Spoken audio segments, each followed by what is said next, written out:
Hey everyone, welcome back to the 2019 Spring Semifinals here at the LCS Studios. I have the pleasure to be joined by TSM superfan Derek. Derek, it's almost every day we see you here for the TSM matchup. It's like you're a good luck charm, but I have to ask you, what has it been like so far on this roller coaster of a series?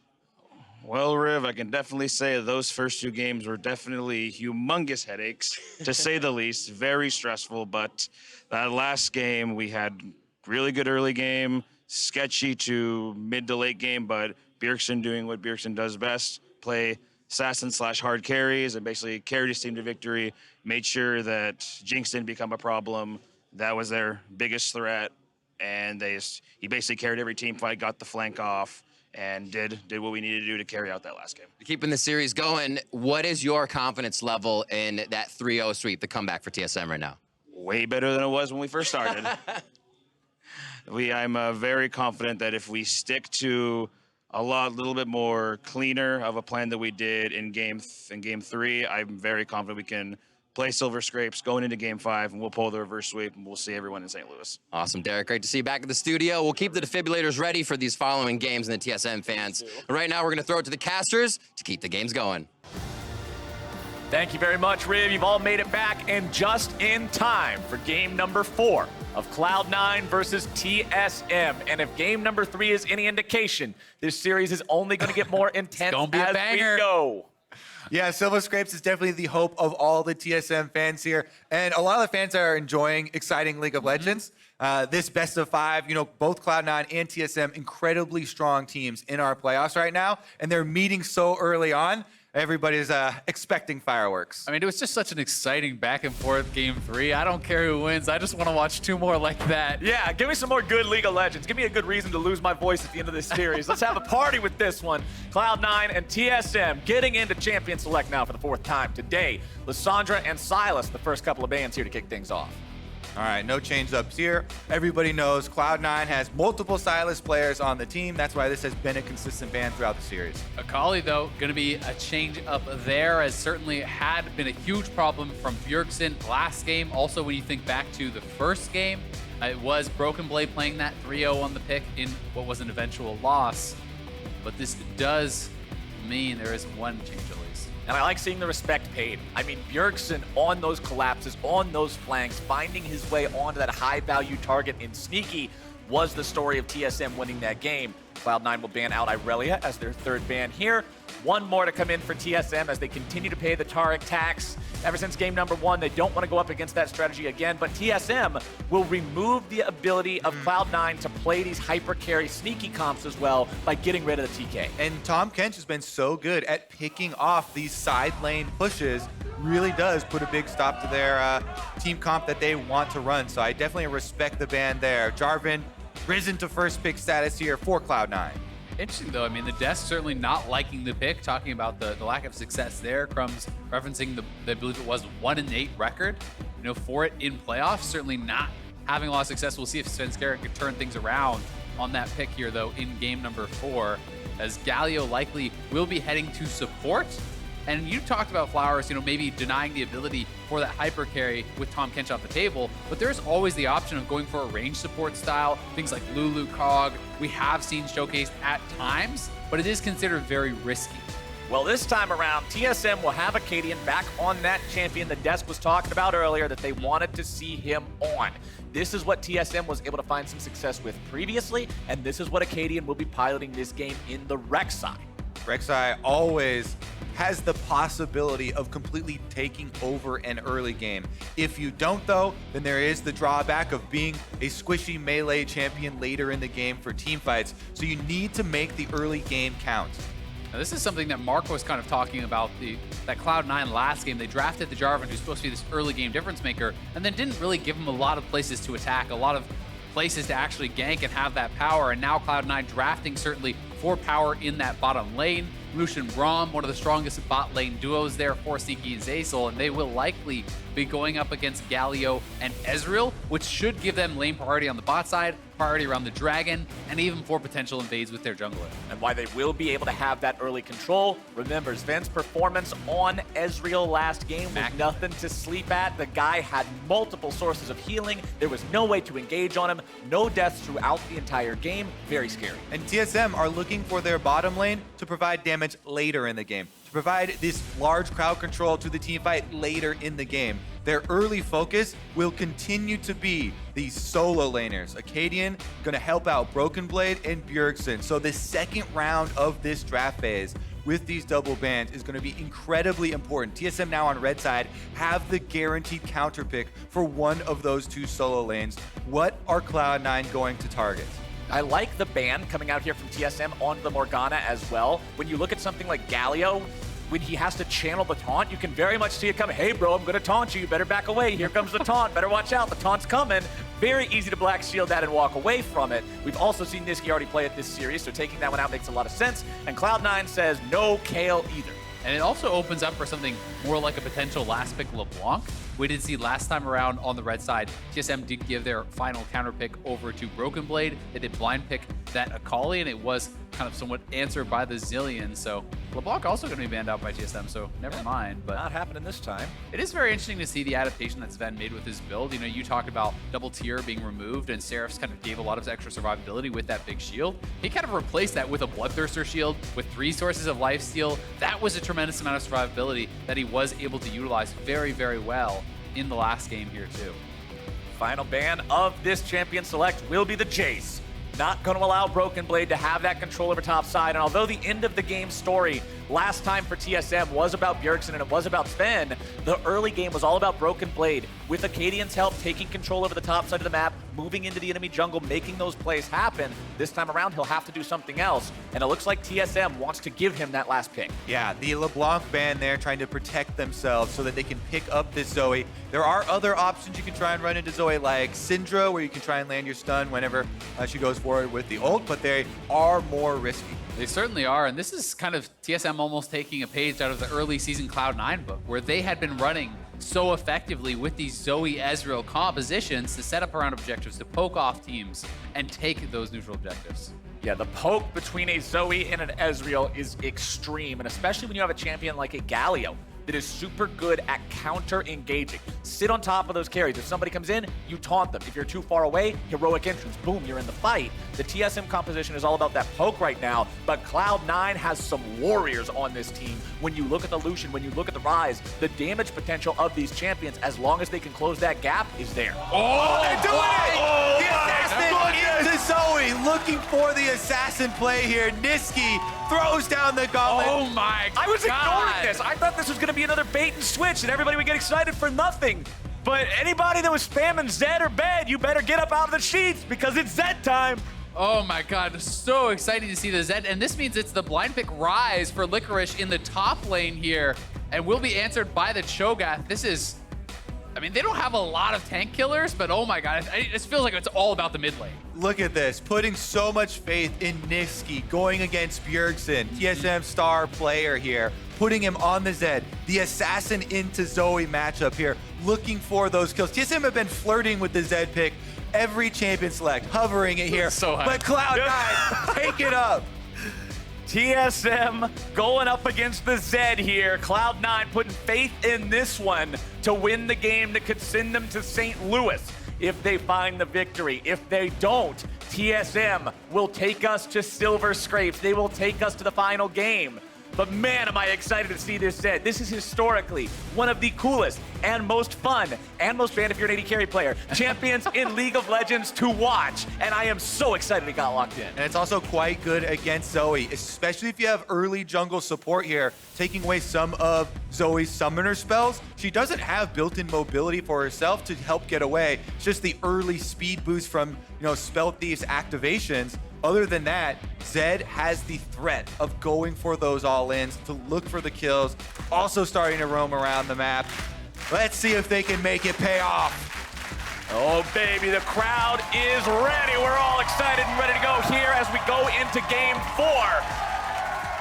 Somebody with a sign that says, make paddle star point and click. Get that guy out of here. How did he get in the building? We'll see if the Zoe can manage to land those skill shots onto the Zed, though very elusive. Remember, the most recent buffs to Zed did remove the fact that he gets bonus AD from killing high AD targets with the ultimate, but they gave him a lot more utility. Early damage buffed on the spells, as well as having the ability to jump back and forth between his shadows when he's further away from them. The outplay potential is huge. Yeah, that means that Nisqy doesn't have to go bottom to kill the enemy AD. He can try and kill the mid laner. Shockblade Zed. This is also the Zed skin that you most fear in solo queue, because this is the one all the OG Zeds like to use back before he got a bunch of other cool new skins, rocking the green chroma there as well. Yeah, he's camouflaging right into Summoner's Oh, Pit. yeah. He's right in the lane, man. You won't even Fully be able to see him. embracing the ninja status here. While mid lane is going to be extremely exciting, I'm also super interested to see how top lane goes. This is a Comet Cho'Gath. This could just be Comet and still going tank for that style of build, but AP Cho is becoming actually much more popular in solo queue, especially into ranged matchups. We are seeing things like sometimes, even Proto Belt Rush and these sort of styles where you can pair up with your jungler, and post 6, you can just burst someone down so incredibly quick. And that's the key. Cho'Gath by himself is a fairly clunky champion, hard to combo your skills together. But if you have a flash from Rek'Sai knockup, guaranteeing all of Cho'Gath's spells coming through, that's where the damage can 100% arise. Fun fact on the top of your screen there, the last time we saw Zed over 2 years ago, the 9th week of 2017 spring, Dignitas versus Cloud9. So Cloud9 in that game as well. There's just something about this team and Zed, I guess. But Svenskeren will start off on his own red buff. You'll see Akaadian doing the same, so might see more vertical jungling here this game. And again, TSM, as we keep on talking about for Akaadian here, focus on the solo lanes. Early on, an Ezreal Galio bottom lane should be playing defensively. Yeah, this is a level 2 gank they're potentially we're looking for. Svenskeren was sitting in the brush, but they're playing defensively as you called out, and they're not going to be able to actually find it. And I like the ward here coming out from the side of TSM saying, look, we know we're starting our jungler on this top side of the map. He's going for his own Krugs. If Svenskeren tries to vertical jungle, we need to be able to respond to that. And they're going to make sure that that's not a good option here. Svenskeren now looking for mid. Again, like we talked about, if you can burn a Zoe Summoner spell early on, the Zed gains so much pressure in this lane. Oh, nice knockup. Bjergsen tries to greed for it, not use the flash, thinking maybe he can walk out of the way, but he takes so much damage. One check mark down there. That is the barrier used from Zoe. Svenskeren not spending a lot of extra time there. A fairly efficient gank to get that damage and summoner spell out of the mid lane. And there was no ignite burned there by Nisqy. No summoners used by Cloud9. And it also meant that Svenskeren was going to be able to get double scuttle because Akaadian now had to retreat given that pressure that was going over to the mid lane. Top side being shoved in by Licorice on this Ryze. Cho'Gath has a pretty easy job clearing away waves, keeping himself sustained, but early on you don't want to be face tanking a bunch of Ryze spells, so you're just going to yield control over that wave to start, as Broken Blade will keep on farming up and Akaadian moves into the Cloud9 jungle. Now we see a wraparound from Svenskeren on your mini-map, pinning again towards mid lane here. Bjergsen taking some damage from Nisqy, who walks off to the side just in case Bjergsen was getting a little too hypey. He'd be walking right into Svenskeren, but Bjerg coming out in a decent spot after that trade as Akaadian moves back into his own jungle. He has made a very thorough clear so far. Oh, he didn't actually catch the ward with the sweeper, so they know where he is, and Svenskeren is actually committing a lot of time to this. They could potentially try to bait it as well if they want to call their jungler over, try to get Svenskeren to commit, and then turn this one around. Yeah, they're calling Looks Akaadian like over. maybe the plan. Svenskeren walking out, though. Cloud9 saying, nah, this is a little bit too risky right now. That is a pretty important miss on the ward. But look at this ping pong. Svenskeren is just constantly on the warpath from solo lane to solo lane. He knows this is how TSM are going to focus in the early game. Problem for him, he's on wards the entire time. He has not farmed a camp in the last minute. Yeah, exactly. I mean, you can see the farm differential there between him and the Rek'Sai. He does have more camps to fall back to and pick up, but certainly the more time you spend investing in these potential ganks that does not pan out, it is time that your opponent who is power farming is just getting further and further ahead. And if Rek'Sai gets too far ahead of you on this Jarvan, he can start to get in your face and win those duels so easily. Remember, Bjergsen in this mid lane is in a spot where he's got to be very respectful of his opponent on the Zed, going for the super early cloth armor. Back in the days where Zed was meta and you had to see this champion every day, one of the most common answers to it was Seeker's Arm Guard Rush. Build yourself up some armor. You're much less vulnerable to the early lethality stacking. Nisqy will move over into his jungle, start taking some chickens. Yeah, he's Keep that actually farm topped off. helping out Svenskeren here since it was counter jungled and the small ones were left behind. He's going to get it to respawn so he can have a full camp coming back.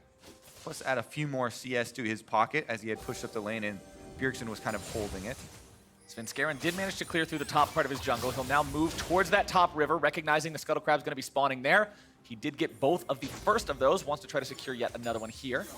And critically, Bjergsen not only has a Spell Thieves barrier, his original barrier is actually back up too. So that is going to make it so hard to ever threaten any sort of an all-in on this guy who has double defensive summoners available in addition to that flash. Nice smite there coming out from Svenskeren to make sure he keeps that crab away from Akaadian, who didn't have a smite of his own, but Zven didn't know that and wanted to make sure that he kept control over that mini objective. Bottom side, Nisqy and Zeyzal on this Lucian Braum, one of the most notorious lane bully combos in League of Legends for bottom lane, but when you're up against something like Ezreal that can farm so safely from range, you can't keep him too down. Yeah, and they're trying to actually, it looks like, hold the wave so that it's pushing towards them a little bit because they want to threaten an all-in on Zven and Smoothie. They don't want to just push him in and let him farm. Yeah, all these built-up range minions are going to start to melt through the blue ones heading their ways. Drowsy lands.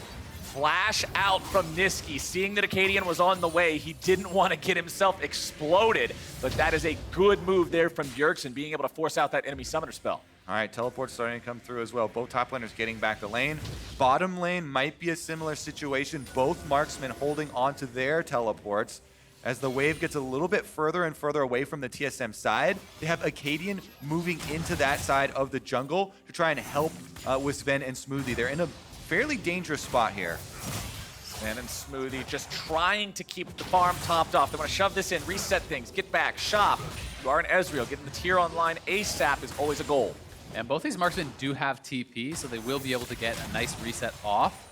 It will be interesting to see if either side can get an advantage in that bottom lane, because that could lead to an early Ocean Dragon, which is so critical for the laning phase, especially if you are, I feel, on the side of TSM, and you're the ones that are a little bit more on the defensive in the early stages. All right, we have arrived at the level 6 mark for the mid laners. Zed has the possibility of going all in, so he's called his jungler here. Bjergsen has the barrier back and active. Here comes Svenskeren. He's able to find the knock-up, and there goes your death mark. Bjergsen's going to be taken low. The barrier comes out. Ignite continues to tick, and the proc will not be there. Nisqy nearly gets him on the fadeaway shuriken throw, Broken Blade. Broken Blade making his way over. Nice buffer. Svenskeren stays alive, but only for a moment, and TSM find first blood. TSM called Broken Blade down the river. He makes it in time, and they find the first blood. That was so well played by Bjergsen too. He waited until the death mark completed to flash away, gaining himself that critical distance and allowing himself to survive with almost no health. Yeah, that almost stepped back up towards the shadow and got a shuriken in the face. Didn't finish him off. Licorice with some damage here onto Akaadian, who has no may flash. just be punished. Licorice just flashing forward, grabbing himself a solo kill, punishing a greedy Akaadian. Broken Blade has to go all the way down the river to find his kill, flash over and finish it up. Licorice just kind of walks into his own jungle, finds the enemy jungler and gets it up. Here's the all-in on Bjergsen though. Svenskeren did flash forward to try and get some extra damage. The barrier comes through, but there it is, walking close to the shadow. Akaadian trying to come over and answer. They pincer Svenskeren, and even though the Q does go off and the dash is gonna go through, Broken Blade flashes over, finds the kill, and the feast. Yeah, it's not just a kill. He managed to get the ultimate off as the execution, which means more stacks, more health later on in the game. Very much important for a Cho'Gath. As now in the mid lane, Nisqy failing to get that kill. You never want to see that on Zed. Every time you got that big ultimate up, you want to make some sort of a play with it. Of course, Bjergsen no longer having the barrier, no longer having the flash, means the next attempt could be the one. That's what you have to keep track of. All of the top side of the map are flashless, both solo laners and both junglers. So the brawling could definitely continue here as everybody has their eyes towards another mark. Zven trying to get himself away from Sneaky's Lucian in the bottom side. Sneaky unleashes the culling, taking Zven down to about half HP, but he's still in control of this lane. Going to be shoving this wave up. Plenty of CS there for Zven and Smoothie to catch. And you're going to continue to see the farm break about even between these two. Zven still trying to farm this one up. Doesn't quite have a lot of damage to make the last hit super even, considering he has to invest in that Sheen and tier first. Akaadian and Svenskeren both looking for the mid lane. Spotted by the Tremor Sense there was Svenskeren, and while the plan, makes sense to try to go towards the Zed in the mid lane, it is becoming so predictable because it is almost all he is doing, and it's going to allow TSM to be in the right place at the right time to respond, and Bjergsen almost has the barrier once again. Bjergsen and Akaadian working on giving the blue over to that Zoe. Zeyzal thinking about maybe trying to contest this one. Wow, that was close, but they did make Akaadian have to take it. So Bjergsen will not have the blue buff here in mid lane. Yeah, that is a big denial there. I think their eyes should probably turn towards the objective here with the Ocean Drake on the table. Sneaky and Zeyzal have been controlling this with Braum, Lucian having such high kill threat. It's definitely a possible area for Cloud9 to try and exploit. So far, Bjergsen has played this so well on the Zoe like you're talking about. There's a bit of a chunk. And I just think, especially now, when you look at the itemization from Bjergsen, going mid lane isn't going to work. He has a Seekers and a Stopwatch available, and I don't think that's someone you can actually all in. Nisqy versus Akaadian, 1v1, not gonna be 1v1 for long, and Akaadian takes him out, assassinating the assassin. There you go. Akaadian finds the kill for TSM, and they actually start the dragon up. Here comes Cloud9's bottom. Cloud9 trying to stop this one, make up for the fact that their mid laner is down. Zeyzal eating some poke. Bjergsen not going to find the paddle star on that one. Sleepy Trouble Bubble also going to miss the mark. Akaadian still here in the pit, looking to lock this one down. Svenskeren goes in, but it's going to be secured by the side of TSM. Akaadian now able to find even more damage. Zeyzal looking to get himself away, but TSM has already won the objective and the fight. Here comes your Rek'Sai ulti. That's a double kill over to Akaadian. Akaadian back on Rek'Sai. Akaadian with 3 kills and a dragon now for TSM. The tides have turned. Yeah, it's Akaadian taking over this early game, looking so strong. Has been in the right place at the right time, and C9's early game plan was all about getting Nisqy ahead. It has not worked whatsoever. Akaadian gets the assassination, and then C9 trying to get this, the Justice Punch from Smoothie, interrupting the Flag and Drake. That was sick. Smoothie said he wanted nothing more than to defeat Cloud9. He makes a big play there, interrupting the possibility of steal on the dragon, and they chase down the extra kill. TSM looking like they want to hear Silver Scrapes. TSM with a very strong early game here. 2,500 gold up. Bjergsen continuing to safely farm in the mid lane despite the fact that he is down a little bit of farm, but considering the amount of pressure Cloud9 has been applying, that is what you would expect. But what I want to see from Cloud9 now, change it up a little bit, get more creative.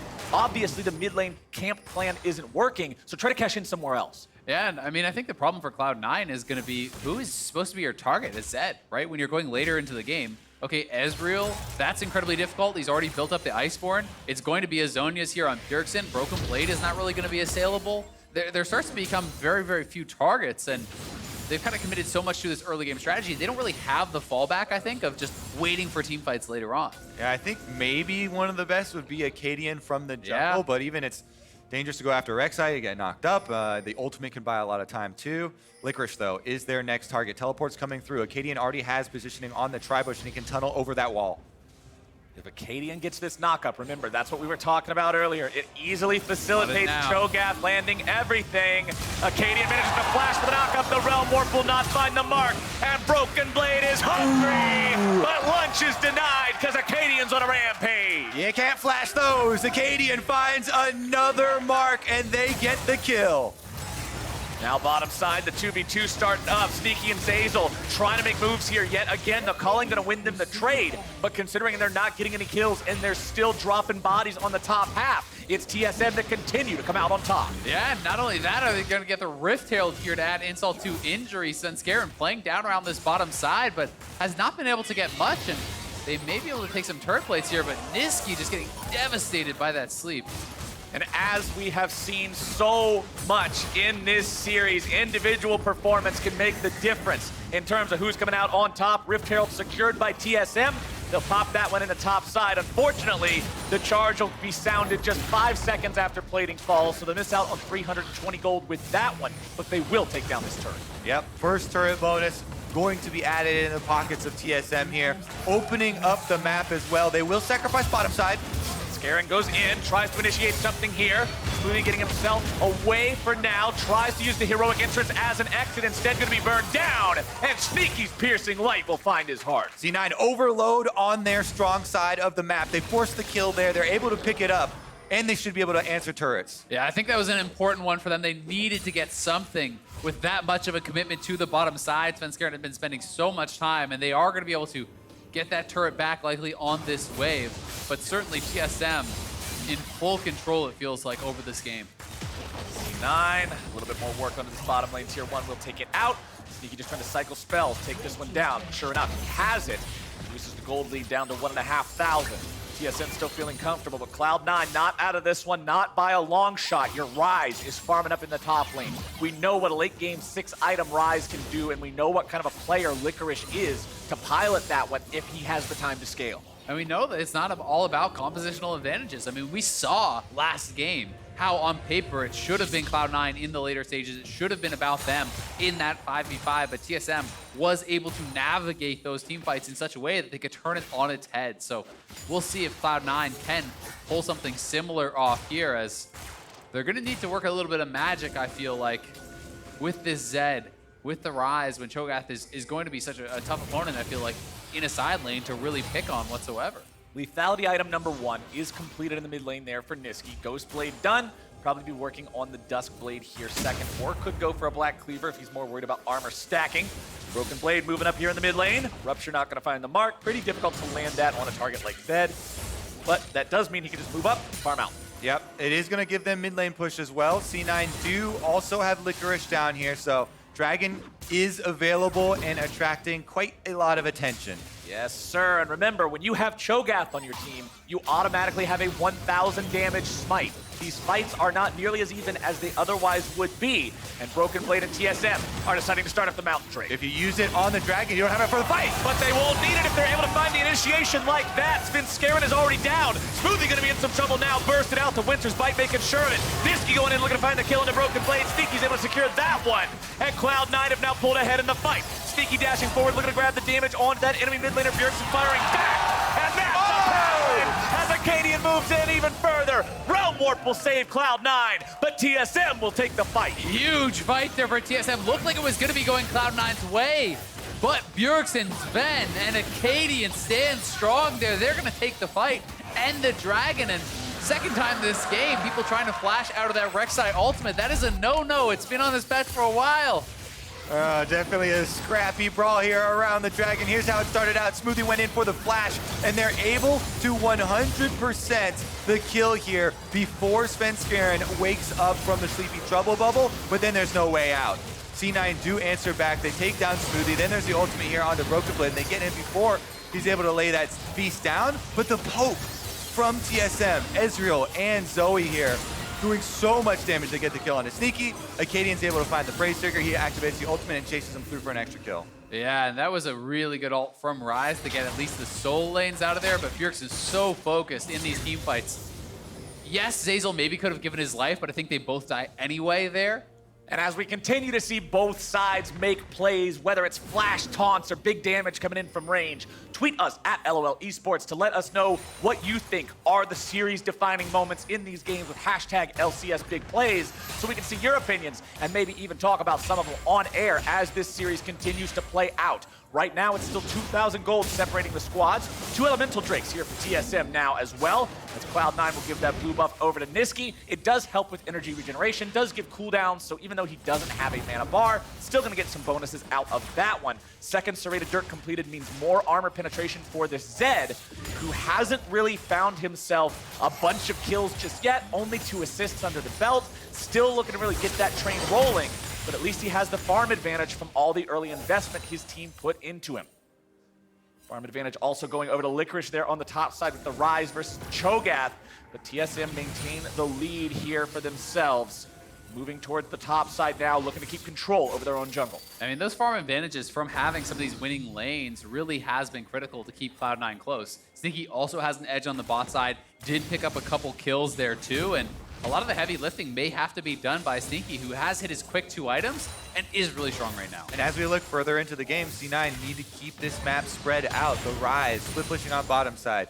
Nisqy Zed by himself in mid lane, trying to keep up the pressure. Sneaky's Lucian with the Blade of the Ruined King and Black Cleaver, as you said, Ezreal very strong at this point in time. When you look at that enemy Cho'Gath, he's got a lot of health. Feast, Abyssal Mask, he's got the Bracer in inventory.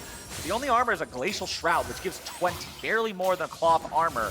So it's still pretty vulnerable. Sneaky's able to find some firing time. Licorice looking to get away with the Realm Warp, but the silence says no. Akaadian says no, and Broken Blade says, I'm hungry, man. takes a big old bite out of him. Flash follow, they get the knock up into the Rupture, and that is another kill for TSM. They take down one of the split pushers, and your pressure immediately collapses.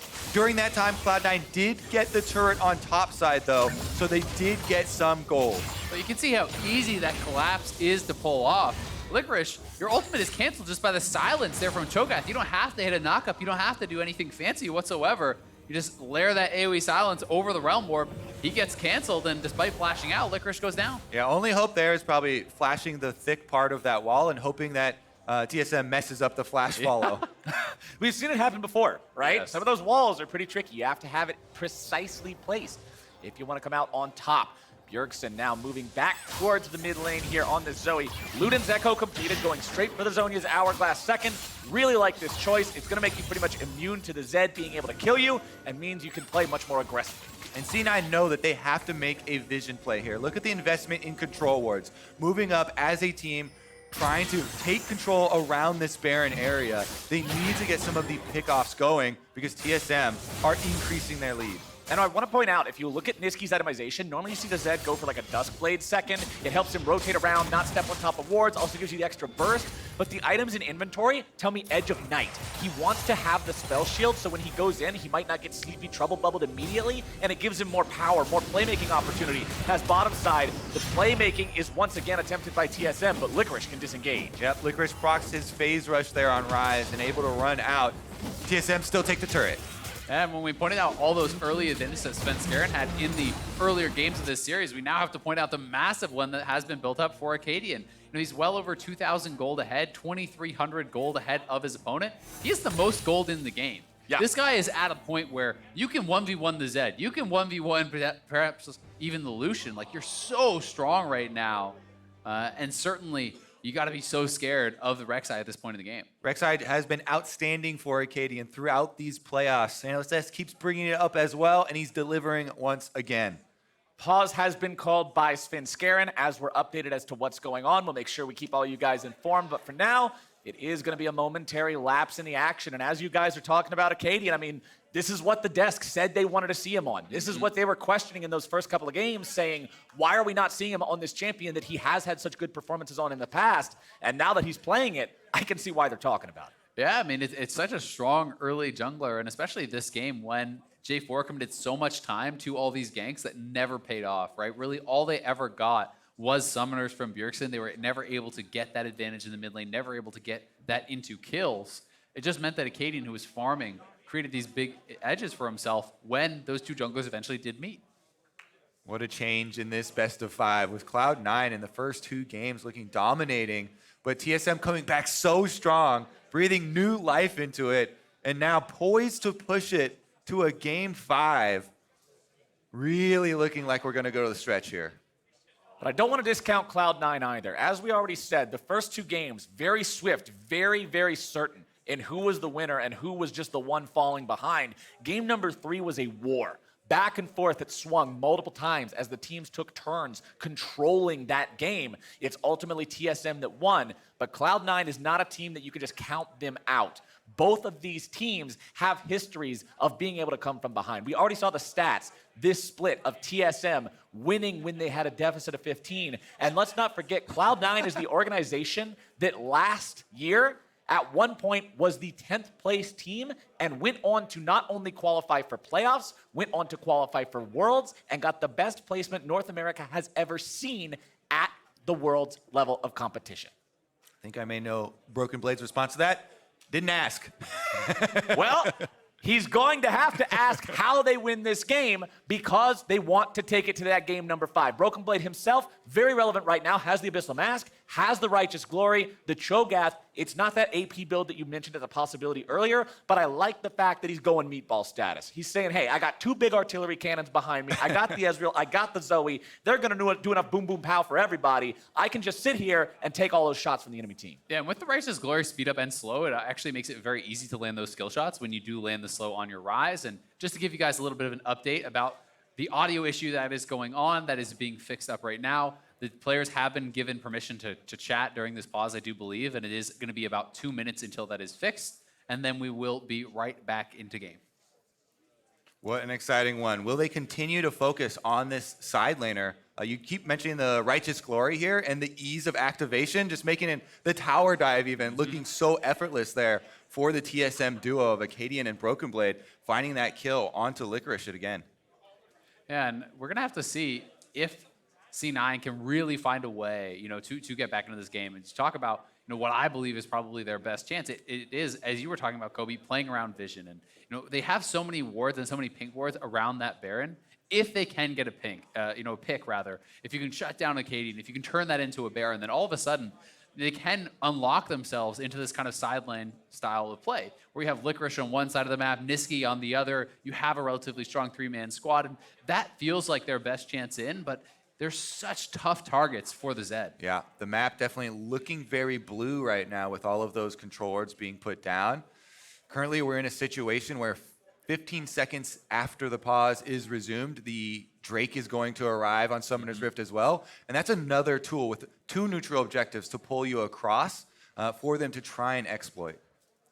And we'll see if they're going to be able to actually do it. But has been such a battle back for TSM. Going down in 2 very decisive games to Cloud9, Game 1, Game 2, even in Game 3, despite some early advantages, it felt like Cloud9 had stabilized. It felt like they could have closed out that series, but here we are, TSM having turned around Game 3, in control of Game 4, and the momentum is changing. It feels like they are, as you said, kind of on the verge of perhaps pushing us to a 5th game.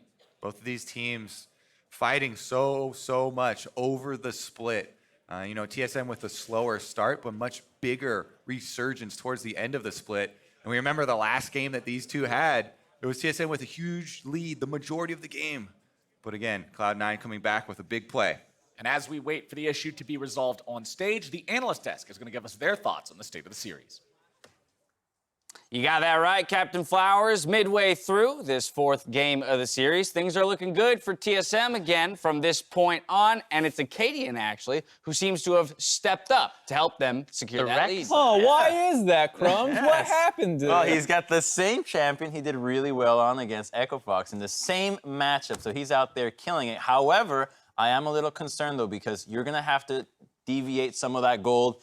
Spread the love. Rek'Sai is not a single carry champion, so if he gets funneled more and more gold, that's not going to be good for TSM moving forward. It's got to go to the Zoe, to the Cho, to the Ezreal, and then you're in a good spot. The nice thing is the comp that they're up against is not one that they need to necessarily worry about getting outscaled from this position. The Lucian, the Zed, the Jarvan are not suddenly going to be like, ah, man, the Rek'Sai got all the kills and now we're useless. So it would be nice if you could get that on the Zoe and the Ezreal, but at this point, just the fact that they have a better team comp overall, and it's a different team comp than we're used to seeing out of TSM, that's all really promising. Yeah, and I think that's what's really interesting, because you would have normally looked at Broken Blade's champion pool and you thought he's going to go with a carry in the top lane, and that's why you lock in Ryze and the Zed, because you're expecting a carry v carry matchup. Yeah. But he turns things around, busts out the Cho'Gath, and it's a great answer to Ryze and Zed. A silence ends their entire damage output, so I'm really impressed by TSM rotating Broken Blade into a tank in a match that was so crucial. I'd be curious to know when the last time we saw Cho'Gath and Zed in the same game.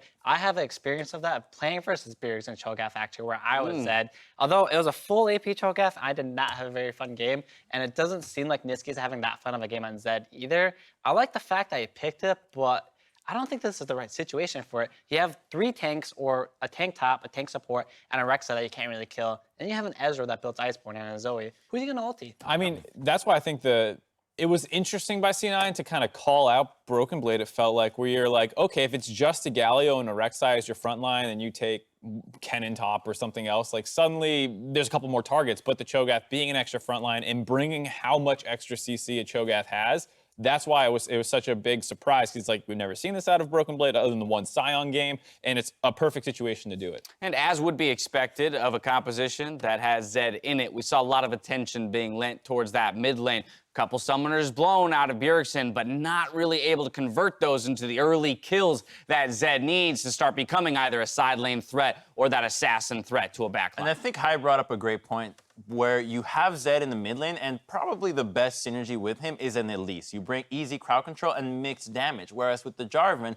it's very easy for Bjergsen to itemize armor, which he did with the stopwatch, the Seeker's arm guard, early cloth, and then suddenly you have no more kill pressure in that lane, and you can't even tower dive when you get to push into the turret. So it's very difficult to snowball that matchup, and they failed to do so in the early windows. Now in the mid game, you're going to be in a lot of trouble because you can't 1v1 anyone in the side lanes. So the question now is, where does Cloud9 go from here? And likewise, where does TSM go from here? I want to talk about the Cloud9 side, since they're the ones in the deficit right now, and they're the ones with the Zed who was not gifted those early kills and doesn't necessarily get his choice of where he wants to go on the map. Right. So for C9 to win this game, it's going to be a huge mountain for them to climb. They're behind 3,000 gold, and their team comp doesn't scale that well. They have a Zed that doesn't scale that hard, and they have a Lucian that doesn't scale that hard. So what's going to need to happen is that Licorice is going to have to get huge. He's going to need Void Staff, Death Cap, Archangel, Hourglass, 5-ish items so that he can do damage to the front line.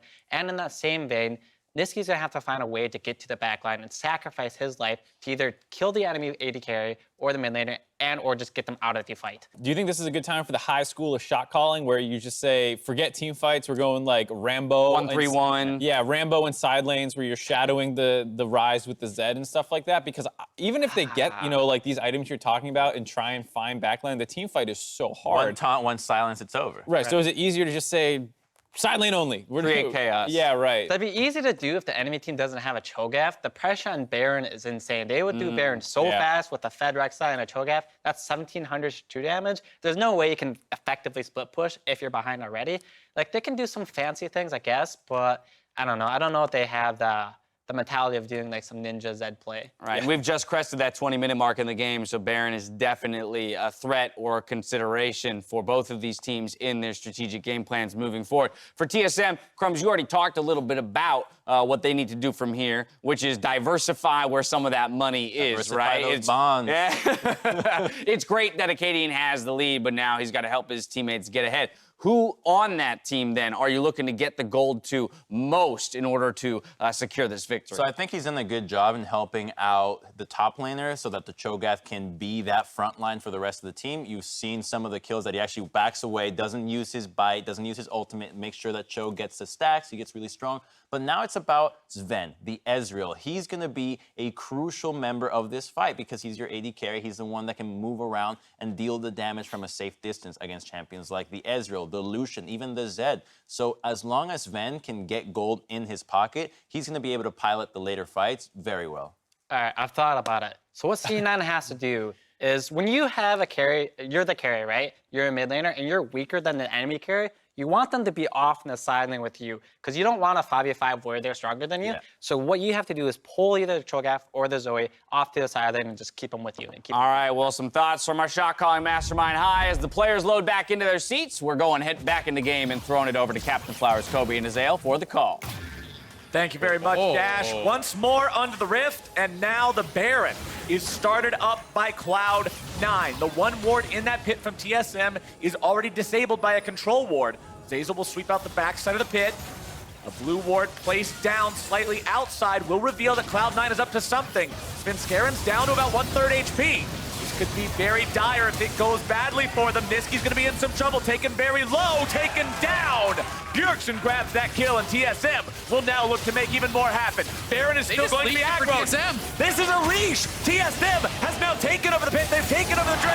It is secured by Broken Blade, and TSM has some hell of momentum now.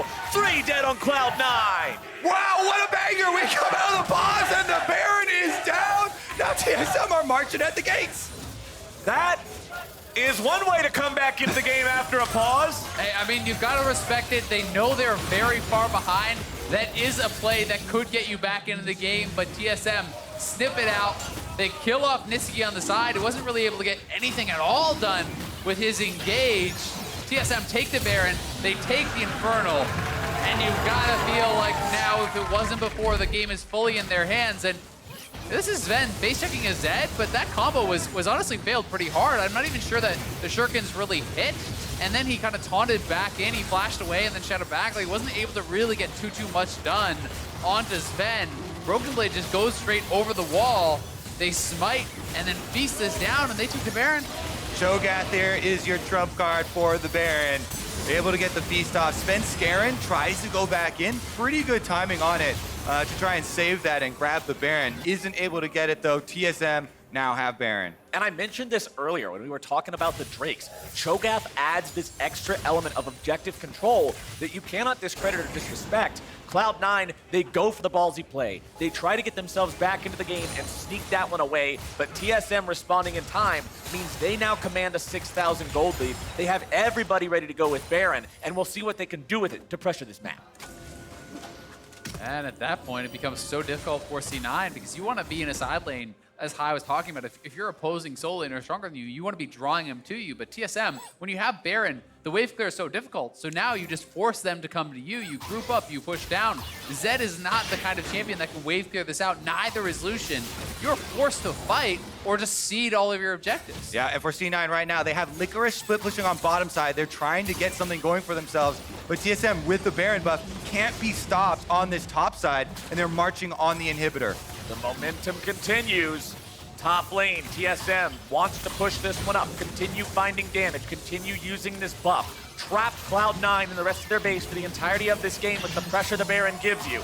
Mid lane, the tier 2 will fall. Akaadian's not with the rest of the squad, but TSM is not concerned. Righteous Glory coming out from Broken Blade. Stasis will buy him some time. Glacial Fissure not going to find him mark, but Svenskeren will. Broken Blade in some trouble. Going to be taken very low, but not quite taken down. Nisqy going in the middle of everyone, but he's going to be killed immediately. Zven goes on a killing spree. They lose their top laner, but TSM will win the fight. Now they're on to the inhib. Now they're going for pushing the it end. further in. They're going for the end of this game. Nexus turret number 1 under fire, taken down to half HP. Akaadian going behind enemy lines, looking to grab the kill onto Sneaky. Taunt's gonna be used, but not even needed. The health bars evaporate. Cloud9 evaporates, and TSM in 25 quick minutes will take us to game number 5. C9 dominated game number 1 and game number 2, but it's TSM with the fastest game of the series in game number 4, and it is TSM with all the momentum as we go into Silver Scrapes. This is what TSM fans wanted to see. This is what League of Legends fans wanted to see in terms of getting all 5 games from these two squads that have such a reputation and such a history in the LCS. C9 need to remember how they won games 1 and 2. Both under 28 minutes, complete domination. We're heading to the decisive game number 5. Everyone predicting in this match, leading up to this, these two powerhouses were completely split. There was 50-50 fan votes coming into this series, and rightfully so, it's going to come down to that last game. You have to feel like it's so much been this battle of the junglers, right? You know, Svenskeren, so incredible in those early games. Now Akaadian on the Rek'Sai, 8-1-6. He was monstrously strong. Svenskeren was not able to make anything happen with all that early pressure he was putting on around mid. And when Nisqy and him couldn't get anything done there, it felt like the game was falling into TSM's hands. So maybe it's all about this Rek'Sai pick in game number 5. It really feels like so goes the jungle, so goes the game. Svenskeren and Akaadian both popping off at different moments. But we are now at the one moment that matters. The series is tied up and heading into the decider. So we're going to see what the State Farm Analyst Desk has to say about game number 5. Thank you much. Thank you very much, Captain Flowers. We're going to game 5, gentlemen. 2-2-2 is the score, as TSM has put 2 together in a row here to push us to Silver Scrapes in that 5th game of the series. We've already talked a bit about it during that pause. We talked about what we wanted to see teams do immediately out of the pause. And I don't know boy, about the Baron, but fastest game of the best of 5 here for TSM. Yeah, I personally feel like I'm a broken record here, saying it over and over. You gotta take the Rek'Sai. In these matches, vision control is a huge deal, and Rek'Sai is very difficult to counter gank, to track in the jungle, and if you fall behind, you can always check every brush. On top of that, you have a great matchup against the Jarvan, and Akaadian showed it once again. He went, I think, 5-1 at some point, and then just ended up just doing so much work. This is a counter gank that he had on the mid lane. This is one of the best things that this champion brings to the table, and when a series is being so close, these kinds of plays matter. And you see a play like this, and you're like, okay, this is probably doomed for C9. Their mid lane Zed assassin getting sold out by the enemy Rek'Sai. That's a big warning. And this is Akaadian's best champ, it feels like, by far. Had it last series as well. Took over a number of games. And he's always been a more early game centric player. And to give him something that is not only early game, but also a little bit more autonomous, where you don't need follow-up behind you like the way that Jarvan does, the fact that you can just kind of 1v1 a Zed, plays more to his strengths. It's very easy to flash knockup, whereas Jarvan you have to flash EQ. That one's a much harder to hit. And when you're first picking Jarvan, he's strong when you have a comp set up with him like a Galio. But you take the Jarvan then first pick, the enemy team is going to take Galio. And now you have no follow-up for when you engage and you're going to get killed. And then Rek'Sai beats you up after too. Refueling for game 5, but that's the kind of turnaround performance you want to see out of a player, right? You go down early in a series, you're getting totally bodied by the more veteran player on the stage. And then you find a game like that, and you got to wonder what that's going to do from a mental standpoint for Akaadian moving into this 5th game. But you can see here all across Twitter, many other pros, former pros, voicing a similar sentiment. It's like I was saying it weeks ago, and people were calling me crazy, and now they're all saying it like it's their own originals. It doesn't matter. It doesn't matter. What Cloud9 needs to do now, you don't even take the Rek'Sai. You ban it, and then you take a matchup like Kindred into the Jarvan or Kindred into the Jarvan, be super aggressive into the jungle and punish what Akaadian is doing. I think that taking it away might be a valuable proposition, but just getting rid of it altogether throws a wrench in TSM's plans. Yeah, I think that's something to consider. In game 5, C9 as the higher seed will have side selection. I'll notify you guys of that as soon as I find out. Both teams have been trending towards red, but Mark, is that actually going to be the right decision here in game 5, or should C9 look to shake things up? I think it really depends on what Crumbs was saying there about the Rek'Sai versus Jarvan pick, because if you want to take Jarvan and you want the Jarvan Galio... No more Jarvan, just enough. You're super... Enough? He's 1-9 in playoffs. Hey, I'm not arguing with you. I'm arguing with what the coaches might do. Okay, so it fair. feels like with how they're favoring red side, if they are going to take Jarvan to be Jarvan Galio, like you were saying, or you can say blue side for the first time this series, and maybe first pick the Rek'Sai and be like, all right, what else do you have, Akaadian? And force them on to something else while not needing to use a ban to do it. But I think with the solo lanes, as much as we're talking about the jungle, the solo lanes are being a little neglected here, where was Licorice this game?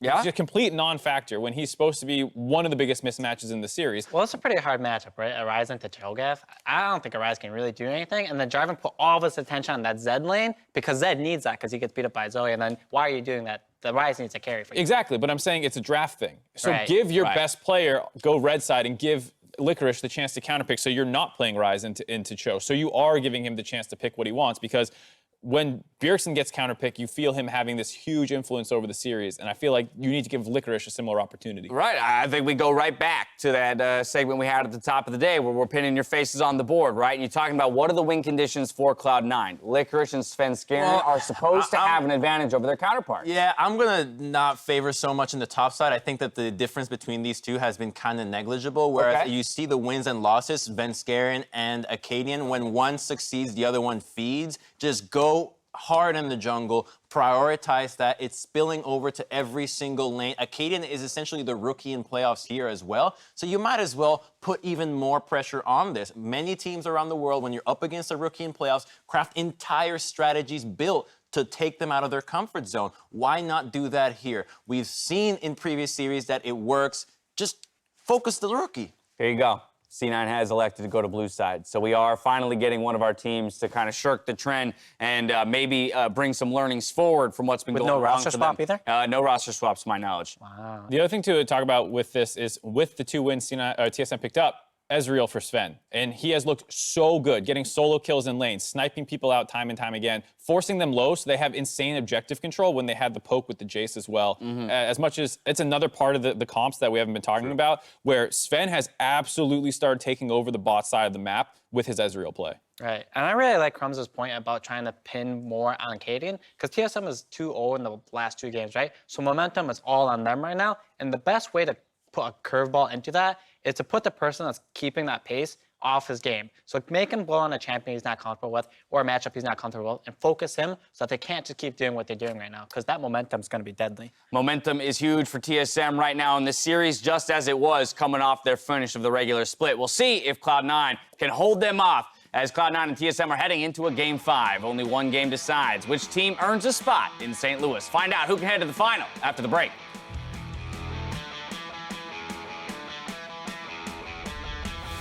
Oh, be there!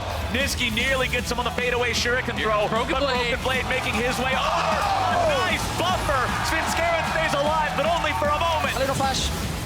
We're gonna flag. Galio attack. No flash Galio. No flash Galio. Yeah, Kill Galio. Jump. Watch choke you. Watch choke you. Watch Zoe over the wall. Zoe on the right wall. Right wall. Cho'Gath dead. 80 flash. I can go. I'm going. Going. Okay, nice. You win this? We win those, man. Nice job, guys. This is a leash. TSM has now taken over the pit. They've taken over the Drake. It is secured by Broken Blade. Akaadian going behind enemy lines, looking to grab the kill onto Sneaky. Taunt's going to be used, but not even needed. The health bars evaporate. Cloud9 evaporates. And TSM in 25 quick minutes will take us to game number 5.